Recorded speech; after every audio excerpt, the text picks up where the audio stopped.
Fala pessoal, tudo bem? Vamos então para o nosso segundo vídeo aqui do canal, onde hoje a gente vai falar sobre um jogo que foi muito visto no último fim de semana, um jogo muito importante para o futebol mundial, que foi a final das Olimpíadas entre Brasil e Estados Unidos. O Brasil fazia 16 anos que não conseguia chegar na final olímpica, né? Não conseguia se colocar nessa posição de disputar o ouro olímpico. Acabou sendo superado pela seleção americana. Porém, teve um lance nos acréscimos, um lance bem emblemático, onde o Brasil quase conseguiu fazer o gol de empate e teria sido um gol que teria mudado talvez o rumo dessa jornada. Então a gente vai falar sobre esse lance em específico, vai se ater aos detalhes, alguns aspectos individuais mais da parte ofensiva relacionada à seleção brasileira, vai falar de algumas coisas defensivas ali da seleção americana.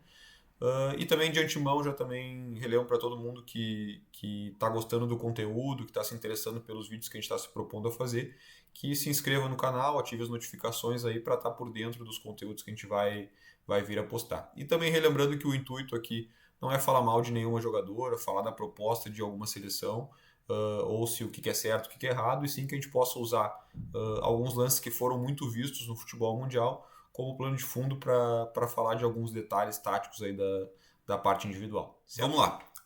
Então, contextualizando aqui primeiro o lance, né? A gente tem um Brasil que tá perdendo o jogo, são 93 minutos aqui, uma final olímpica, né? Então a tendência é que a seleção brasileira vá se atirar um pouquinho mais para frente, né? Vá tentar forçar um pouco mais as jogadas, não tem nada a perder mais, né? Não tem um jogo de volta, então essa é uma oportunidade única.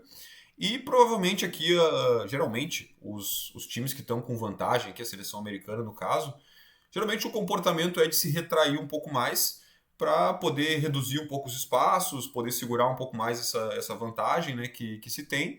Só que não é o que acontece aqui nesse caso, né? A gente percebe que tem um movimento que me chama a atenção, que é essa subida aqui da jogadora americana meio que sozinha, né? Então ela tem os motivos dela, sejam individuais ou coletivos. Talvez ela subiu aqui para tentar atrapalhar a saída de bola da seleção brasileira. Só que toda ação individual ela acaba repercutindo no coletivo, assim como uma ação coletiva repercute no individual. Essa subida aqui da jogadora americana, de certa forma, ela é acompanhada aqui de maneira tímida pela linha de meio, que também sobe um pouquinho, né? Poderia subir mais, mas sobe só um pouco. Só que é um movimento que não é acompanhado pela linha de defesa, né? A gente repara que a linha de defesa não está nem aparecendo no vídeo aqui. E aí eu acho que é uma questão, um comportamento, não de um comportamento, mas uma questão mais intuitiva, mais intrínseca de zagueiros, zagueiras, defensores no geral, de não se sentirem tão confortáveis jogando à frente da linha do meio campo, né? Jogando tão alto assim. Porque ficam muito vulneráveis à bola nas costas, ficam com uma profundidade grande e nenhum defensor gosta de correr para trás, né? Então eu acho que numa situação ainda que a seleção americana está ganhando o jogo, está ganhando uma final, é 93 minutos, eu acho que isso amplifica ainda mais, aumenta ainda mais esse desconforto em subir tanto no campo, estando com a vantagem já no final do jogo. E a gente pode ver que isso fica evidente que elas não acompanham aqui o movimento, e aí isso aí tem uma consequência nessa subida de um dos setores, de alguns setores, e a não subida de outros setores, gera uma descompactação aqui entre a linha de meio e a linha de defesa. No primeiro momento não é aproveitado por ninguém, mas a Rafaele pega a bola aqui, dando sequência ao lance, e ela vai tentar uma bola longa, mesmo com a defesa americana já mais baixa e baixando ainda mais. Então aquilo que a gente falou da seleção brasileira querer forçar um pouco mais o jogo, isso aí é o que está acontecendo aqui, né? Então a Rafael tenta a bola longa, a bola bate na americana e cai no pé da Yasmin. Então aqui é o famoso certo por linhas tortas, né? Aí a partir daqui, eu acho que tem alguns movimentos aqui, alguns detalhes individuais que são bem importantes para o desenrolar da jogada. A gente percebe que tem 3 jogadoras brasileiras que estão com o corpo ajustado e estão fazendo movimento de atacar o espaço, né? Então isso aqui é um comportamento que a gente bate muito na tecla com os nossos atletas de consultoria tática, principalmente os meias, os extremos, os atacantes, de estarem sempre atentos às oportunidades, às possibilidades para atacar esse espaço nas costas dos defensores. Muitas vezes em benefício próprio, para que eles consigam se colocar numa situação de receber essa bola em profundidade, para fazer um gol, para dar uma assistência, dar um cruzamento, enfim, criar uma jogada perigosa. Só que esse movimento ele pode ser muitas vezes, e ele é muitas vezes feito em benefício coletivo. Então vamos reparar aqui na ação das jogadoras brasileiras que essas 2 jogadoras aqui, elas continuam esse movimento de ataque ao espaço, mas para afundar a defesa americana. Então, essa jogadora ataca o espaço lá, a lateral acompanha, essa jogadora ataca o espaço por dentro, a zagueira já baixa, porque elas não querem tomar essa bola nas costas, né? Elas não querem ficar vulneráveis a essa bola. E aí isso acaba afundando a defesa americana e somado àquela primeira subida lá, aquela subida da linha de meio, aumenta ainda mais a descompactação aqui entre os setores e essa região aqui que a jogadora brasileira inteligentemente vai aproveitar, né? Então, a gente também vai pegar aqui o movimento da Priscila, né? Que é um movimento de desmarque de pausa aqui, não acredito que é um contramovimento, porque não tem nenhuma adversária direta fazendo alguma ação que ela está fazendo ação contrária, ela está simplesmente parando aqui a corrida dela e aproveitando esse afundamento aqui da defesa americana e aquela descompactação que a gente havia comentado já, e aí ela se coloca numa boa condição aqui para receber. O passe é feito de maneira meio rápida aqui, então acredito que ela não conseguiu ajustar o corpo dela da melhor maneira possível, mas esse é um detalhe que também precisa ser falado e que a gente fala bastante com os nossos atletas de consultoria, que é a questão do ajuste corporal, né? Caso a Priscila tivesse com o corpo um pouco mais lateral aqui e dominasse essa bola para frente, ela conseguiria aproveitar uma boa situação de vantagem, né? Porque teria uma situação de 4 contra 4, por mais que não seja uma superioridade numérica, é uma igualdade numérica, mas é uma defesa americana que está balançada para um lado, que tem uma certa profundidade, que está um pouco vulnerável a essa projeção aqui da Adriana. Então, ela dominando essa bola para frente, poderia aproveitar uma boa situação de vantagem aqui, dependendo de alguns movimentos, para poder fazer um gol aqui, poder criar uma jogada de gol, né?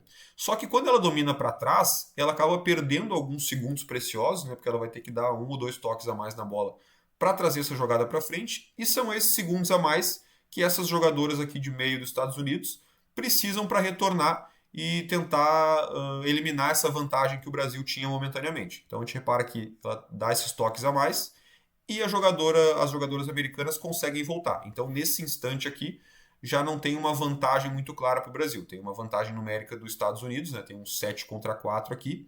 Só que aí acontece essa ação aqui, ó, que eu acho que ela é também muito fundamental para que o Brasil volte a ter uma vantagem na jogada, que é esse passe aqui de parte externa da Priscila. Então vamos voltar aqui um framezinho, só para conseguir pegar bem do time. Se a gente for reparar, o passe de parte externa da Priscila, ele é um passe que tem uma alavanca um pouco menor. Então, por ter uma alavanca menor, ela consegue tirar o tempo de reação, ou o tempo de chegada, digamos assim, dessa defensora americana. Quando ela está quase chegando na bola, ela acelera a decisão, acelera o gesto técnico ali com o passe de parte externa, porque é uma perna que já está mais próxima da bola, tem uma alavanca menor, como a gente falou, e aí recoloca a Gabi Portillo numa situação de vantagem, uma situação de confronto aqui, 1 contra 1 ou 1 contra 2, dependendo da escala que a gente vai analisar, dentro da área. Então, o Brasil tinha uma vantagem, não aproveitou pelo ajuste corporal, perdeu essa vantagem e volta a ter uma vantagem na jogada, muito por aquele passe de parte externa. Se esse passe fosse dado com a perna natural da jogada, digamos assim, que é um passe de perna esquerda, provavelmente a defensora americana conseguisse fazer o corte, porque ele é um passe que tem uma alavanca um pouco maior, ela vai ter que colocar o pé de apoio do lado da bola, vai ter que trazer essa perna esquerda aqui para dar o passe, e por ter uma alavanca maior, essa defensora americana conseguiria fazer o corte, né? Então o passe de parte externa recoloca o Brasil numa boa situação na jogada. Aqui tem uma ação que eu acho muito fundamental da defensora americana, então ela está numa situação aqui de confronto direto, e ela vai fazer esse giro pela frente do corpo dela. Qual que é o benefício desse giro? Pela frente. Ela mantém o contato visual com a bola o tempo inteiro. Se ela faz o giro para trás, ela perderia esse contato visual com a bola e provavelmente a Gabi Portillo conseguiria aqui uma situação de drible e de finalização numa região bem perigosa. Agora vamos reparar como ela faz o giro pela frente aqui e aí por estar olhando a bola o tempo inteiro, ela consegue fazer uma ótima ação aqui de corte e de interceptação. Então, dando sequência na jogada, a bola vai sair aqui, a defesa americana vai sair dentro da área, obviamente. E aí vai entrar aqui uma outra ação da Adriana, que eu acho que é fundamental para que ela consiga se colocar numa boa posição para concluir a jogada. Ela vai fazer um movimento de desmarque em forma de barriga, em forma de semicírculo, para trás e para o lado. Vamos reparar no movimento dela aqui. Ela faz o movimento e consegue se colocar na situação de definir a jogada. Por que eu acho que esse movimento ele é muito rico? Muito se fala em situações de romper aqui, atacar o espaço para infiltrar, para finalizar, que esse movimento seja feito em forma de L, né? Que a gente faz o L aqui e se coloca mais ou menos aqui para não entrar impedido.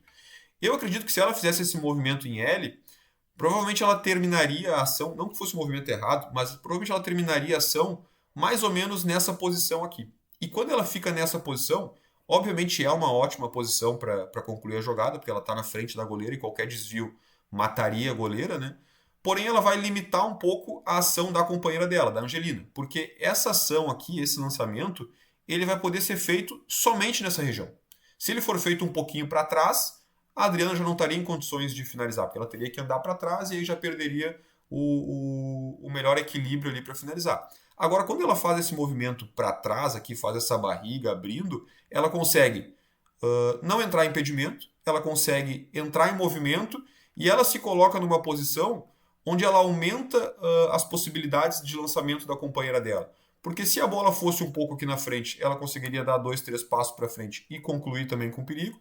E se a bola fosse lançada atrás, como foi, ela também estaria inteira na jogada para conseguir definir. Então ela aumenta, dá um pouco mais de possibilidades de lançamento para a companheira dela. E aí ela faz o cabeceio, a goleira americana faz uma bela defesa, e aí a defesa depois afasta, a zagueira ali afasta a bola.